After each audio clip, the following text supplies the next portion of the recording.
صلی اللہ علی محمد صلی اللہ علیہ وسلم۔ اعوذ باللہ السمیع العلیم من الشیطان الرجیم، بسم اللہ الرحمن الرحیم، والصلاة والسلام علی رسولہ الکریم۔ باب کتاب الجماع والامامہ بخاری شریف کا جاری ہے، اور اس میں آج جو باب ہم پڑھیں گے، من اخف الصلاۃ عند بکاء الصبی، کہ اس شخص کا حکم جس نے بچے کے رونے کی حالت میں نماز مختصر کر دی۔ تو کہ بڑے خوبصورت باب ہم پڑھ رہے ہیں۔ پیچھے ہم نے اب باب پڑھے کہ بھئی کوئی بوڑھا ہے، کوئی بیمار ہے، کوئی ضعیف ہے، کوئی مزدوری کر کے آیا، کوئی محنت کر کے آیا، تو امام سے کہا کہ وہ نماز مختصر پڑھائے۔ اب یہاں پہ خاص طور پہ یہ دین اسلام جو بوڑھے، جوان، بزرگ، مزدور، حاجت مند سب کا خیال رکھ رہا ہے، تو عورت کا بھی خاص طور پہ ذکر آ گیا کہ یہ عورتوں کا بھی خیال رکھتا ہے، اور عورتوں کے لیے بھی جو آسانیاں ہیں اس دین کے اندر الگ سے موجود ہیں، اور دین اسلام ان کے لیے بھی اسی طرح قابل عمل دین ہے جیسے کہ مردوں کے لیے ہے۔ اور دین نے عورتوں پہ کوئی سختی نہیں کی، بلکہ دین اسلام تو بہت زیادہ خواتین کا خیال رکھنے والا دین ہے۔ اس کو کچھ مستشرقین نے عورتوں کے لحاظ سے بدنام کیا، ورنہ قرآن پورے کا پورا جو بھرا ہوا ہے کہ کس طرح سے عورت کے ساتھ اس نے سلوک، اور خاندان کے باب میں جب ہم چیزیں پڑھتے ہیں تو خیال رکھنے کا، عورت کا، ماں کا، بیوی کا حکم دیا گیا ہے، ان کے ساتھ کس طرح کا سلوک کرو، ان کے ساتھ کیا کرو۔ تو یہاں نماز میں بھی عورتوں کا خیال رکھنے کے بارے میں کیا آ رہا ہے، اور بچوں کا خیال رکھنے کے بارے میں، تو یہ باب آج ہم پڑھیں گے انشاءاللہ۔ حدیث ہے 675، اور یہ حدیث حضرت عبداللہ بن ابی قتادہ اپنے والد ابی قتادہ سے روایت کرتے ہیں۔ عن عبداللہ بن ابی قتادہ تا نبی ابی قتادہ، حضرت ابو قتادہ رضی اللہ تعالیٰ عنہ، عن نبی صلی اللہ علیہ وسلم قال، حضرت ابو قتادہ فرماتے ہیں کہ نبی کریم صلی اللہ علیہ وسلم نے فرمایا، انی لاقوم فی الصلاۃ، میں نماز میں کھڑا ہوتا ہوں، ارید ان اطول فیہا، اور چاہتا ہوں کہ اس کو تھوڑا سا طویل کروں، فاسمع بکاء الصبی، تو میں ایک بچے کے رونے کی آواز سنتا ہوں، فتجوز فیہ، تو میں اس نماز کو مختصر کر دیتا ہوں، اتجوز فی صلاتی، تو میں نماز کو مختصر کر دیتا ہوں، کراہیت ان اشق علی امہ، اس بات کو ناگوار سمجھتے ہوئے کہ بچے کی ماں کو تکلیف میں ڈالوں۔ یعنی آپ صلی اللہ علیہ وسلم فرماتے ہیں کہ مجھے یہ اچھا نہیں لگتا، مجھے یہ ناگوار گزرتا ہے کہ اس نماز کی وجہ سے بچے کی ماں تکلیف میں ہو جائے۔ سبحان اللہ۔ دیکھیں آپ صلی اللہ علیہ وسلم کی محبت اور آپ صلی اللہ علیہ وسلم کا خیال کہ بچہ اگر رو رہا ہے تو ماں کو کتنی تکلیف ہوگی۔ سبحان اللہ، کہ بچے کی ماں تو تکلیف میں آ گئی ہے، اس کا بچہ رو رہا ہے اور میں نماز لمبی کر دوں۔ سبحان اللہ، یہ دین اسلام ہے، اتنا پیارا دین ہے، جس دین پہ آج کہتے ہیں جی عمل ہی نہیں ہو سکتا، یہ آج کے دور کے لیے نہیں ہے، اور آج کیسے ممکن ہے؟ آپ 1400 سال پرانی بات کرتے ہیں کہ اتنا خوبصورت دین اور اتنا خوبصورت اصول کہیں آپ کو اور ملیں گے؟ یہ جو آج کی عورت جیسے باہر نکل گئی ہے اور اس کی جاب میں تخفیف نہیں ہوتی، اس کو کوئی جہاں پہ وہ نوکری کر رہی ہے وہ مالک تخفیف نہیں کرتا، وہ 8-8 گھنٹے کی، 12-12 گھنٹے کی، اور کتنے گھنٹوں کی ڈیوٹیاں کرتی ہے، اس کے بچے گھر میں رولتے ہیں، یا اس کے بچے جو ہیں وہ ڈے کیئر سینٹرز میں رول رہے ہیں۔ لیکن یہ نظام آج کا جو یہ مادی نظام ہے، اور یہ نظام اس کو کوئی اس میں آسانی نہیں دیتا، بلکہ اگر کوئی آسانی کی بات بھی کرتا ہے، جیسے ہم لوگ اگر بات کرتے ہیں کہ بھئی فلیکسیبل ورکنگ آورس ہونے چاہیے، تو وہ کہتے ہیں کہ نہیں تو نہ کرے جاب، چھوڑ دے، اب اس کی مجبوری ہے، وہ بیوہ ہے، یا اس کا کوئی اور مسئلہ ہے، یا شوہر بیمار ہے، یا وہ کوئی بھی وجہ ہو سکتی ہے،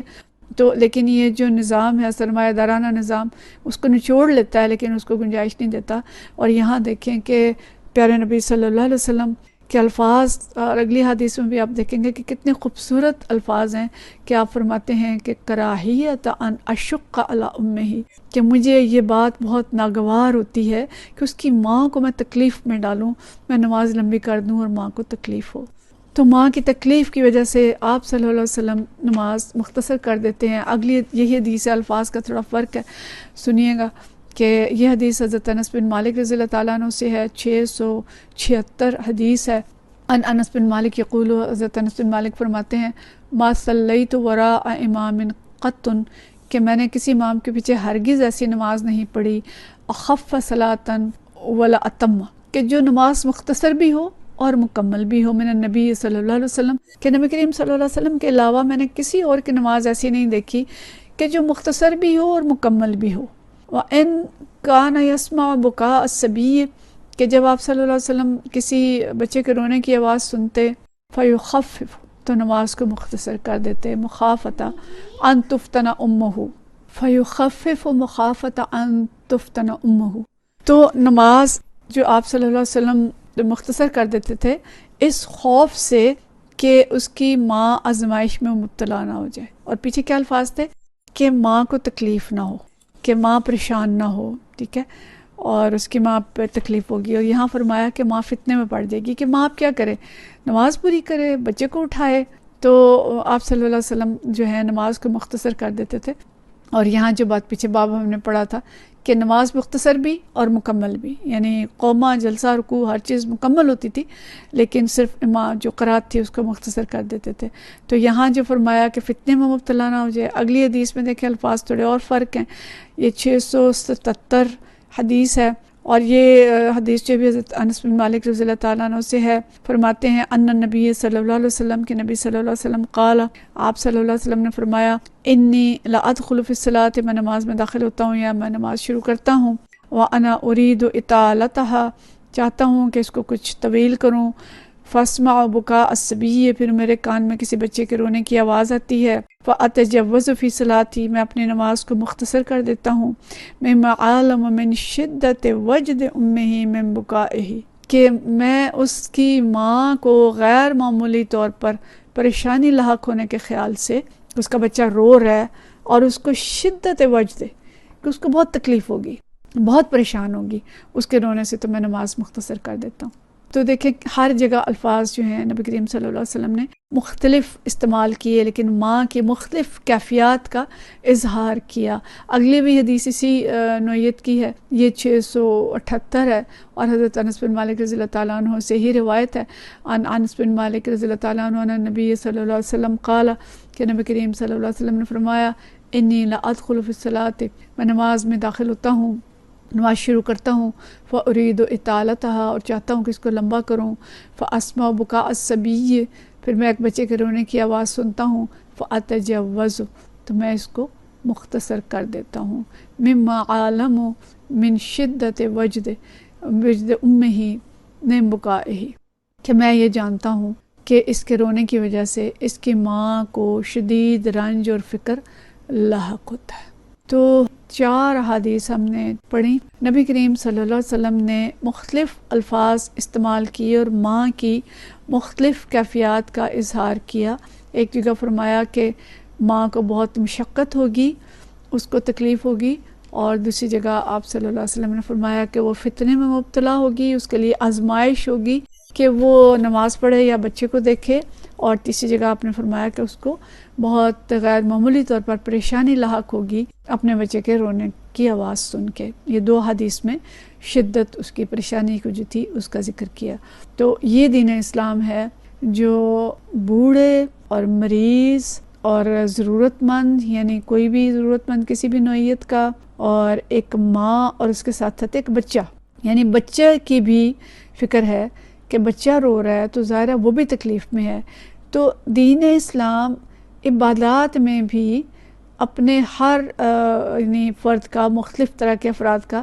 خیال رکھتا ہے، اور عبادات میں بھی ان کو رعایت دیتا ہے۔ اس میں کوئی ایسی سختی نہیں ہے کہ جیسے بعض لوگوں نے دین کو بہت سخت بنا دیا ہے، اور تقویٰ کے معنی بھی بہت سخت کر دیے ہیں، اور نماز میں بھی بہت سختیاں ہیں، اور بعض تو بالکل کنارہ کش ہو جانے کی بات کرتے ہیں چیزوں سے۔ تو دین اسلام دین وسط ہے، جو انسان کی ضروریات کا بھی خیال رکھتا ہے، اس کے قلب کے جو کیفیات ہیں، اس کی تکالیف ہیں، اس کے تفکرات ہیں، ان کا بھی خیال رکھتا ہے، اس کے رشتوں کا بھی خیال رکھتا ہے کہ ماں اور بچے کا رشتہ ہے اس کا بھی، اور مختلف عمروں کے مختلف افراد کی ضروریات کا بھی خیال رکھتا ہے۔ یہ ہے دین اسلام جو اللہ کا بنایا ہوا دین ہے، اور جس کے سکھانے والے پیارے نبی صلی اللہ علیہ وسلم ہیں، جنہیں اللہ نے بہت ساری حکمت عطا کی تھی، اور آپ صلی اللہ علیہ وسلم حکمت سکھانے آئے تھے۔ تو دیکھیں کہ نماز کے باب میں بھی آپ صلی اللہ علیہ وسلم اپنے عمل سے اور اپنے اقوال سے ہمیں کس کس طرح کی حکمتیں سکھا رہے ہیں، اور اللہ تعالیٰ ان ائمہ کرام کو اور حدیث سمیٹنے اور سمجھانے والوں کو بھی بہترین جزا دے کہ جنہوں نے ایک ایک حدیث سے اتنے بڑے بڑے اور اتنے مختلف نوع جو مسائل ہیں وہ نکال کے ہمیں سکھائے۔ اللہ کرے کہ ہم ان پہ عمل کرنے والے ہوں، اور اللہ تعالیٰ اس علم کو ہمارے حق میں حجت بنائے، اور ہم سب کو صحیح عمل کی توفیق دے، اور ہم سب کا آسان حساب لے۔ وآخر دعوانا ان الحمدللہ رب العالمین۔